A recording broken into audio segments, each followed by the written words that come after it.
morning, everyone. Welcome to 12 Days of Christmas, day 2.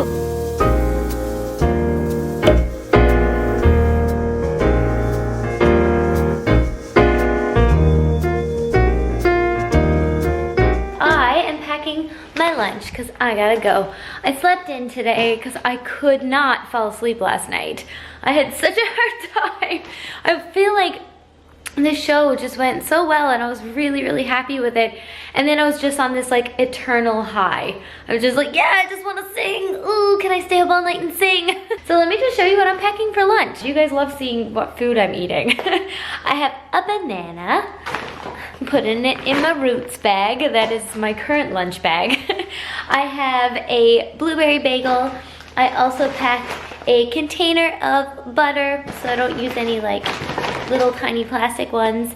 And then I also have vegetarian goulash that I made last night. It has TVP in it. It has tomato sauce. It has macaroni, peppers, mushrooms. Ooh, it's so good. I can't wait to eat that. I'm probably gonna eat more of that when I get home because 2 lunches are better than 1, am I right? So I'm going to head out now. Hopefully the roads aren't too bad. But guys, it is so pretty outside. I can't get over it. We have so much snow. We've already gotten more snow in the last like 2 weeks than all of 2017 combined. So yeah, why don't you come with me? I'll walk you to my car. You can see the snow.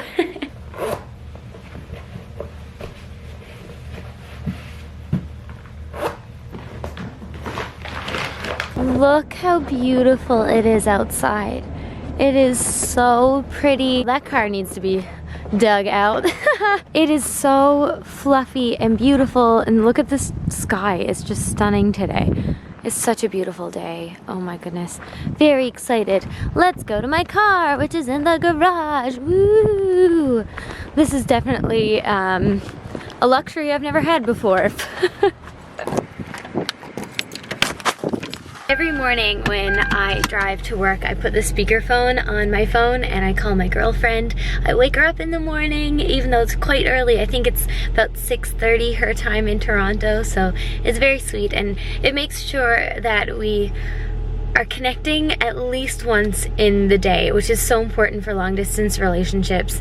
And it also is really nice because it's one of my favorite parts of the day. She's my morning sunshine.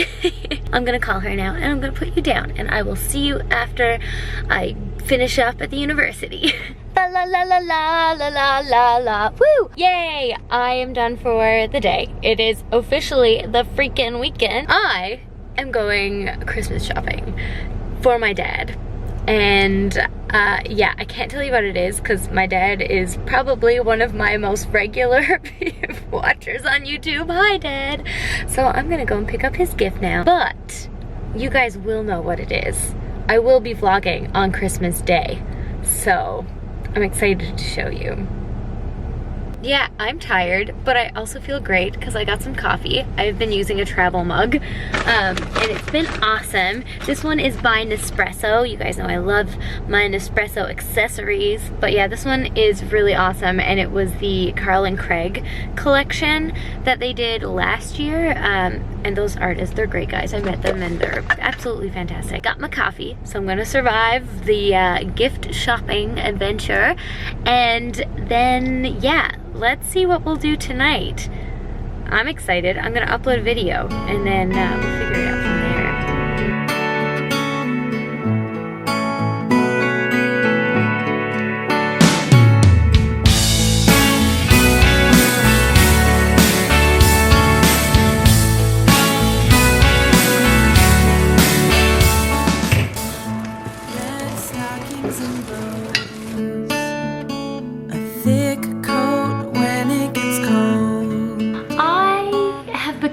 Mildly addicted to hot chocolate, but not any old hot chocolate. No sir, the kind that's gonna give you like every cavity you could possibly have in your head.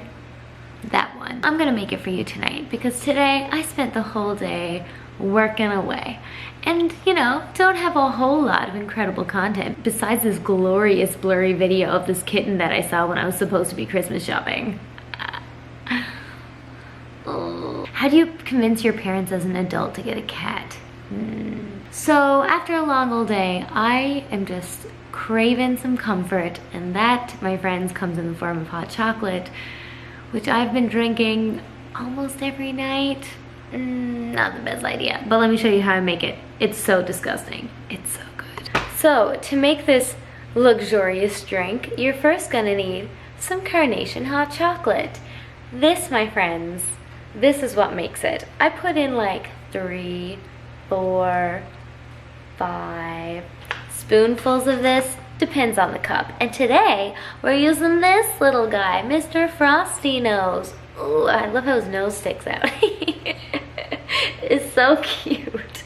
So, I have the hot chocolate in the bottom of the mug. It's very important that the powder covers the bottom. And then, everybody, the awful part. Are you ready? You go to the fridge. You grab the canned milk. You just put in a boatload of canned milk. Guys, I could live on this stuff. Yep, that's right. You put in more canned milk after this is actually made with like carnation canned milk. Wow. And then I like to make a paste. I think part of the reason why I love this so much is because it's nostalgic. When I was little, my dad used to make it this way. He used to put the canned milk in with the powder, and then he used to let us lick the spoon. It just brings me back to my childhood. Like, this tastes like my childhood. Every time I make it, I have to have like a little bit like that. And then you do the boring part and you pour in the hot water. Woo, yeah. Christmas time is here. This is Christmas in a cup. And you know what would be really amazing? Put a little candy cane in there. Awesome.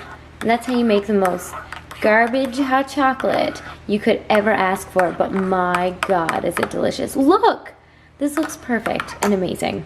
I truly believe that every family has their like dirty little secret when it comes to food. What is something that your family does that like other families might not do? We have a bunch more, but I have definitely talked about this with friends before, and it is really surprising like what their families grew up eating. And especially if your parents had to get creative some nights growing up, you know? My parents certainly did. But you know what? It makes for the best comfort, nostalgic home food and drinks in this case that you could ask for. Yeah, and I also find it depends on like where your family's from. Like French Canadians have their own bunch of strange things that they love to eat but that are delicious, and I think Newfoundlanders are a breed in themselves. Let me tell you that. Once you are done your garbage hot chocolate that's absolutely divine, then you go in and watch your garbage shows of choice. Survivor, for example. Or RuPaul's Drag, no, you know what? That's not classified as garbage. RuPaul's Drag Race is revolutionary, and I'm binging it too fast. I'm on season 4, for those of you who are curious. That's home. That tastes like home. I would also suggest pairing this hot chocolate with Canada's Iron Chef. Very excited, super proud of the Canadian chefs in that show. It's amazing. Okay, I'm gonna go and drink this now.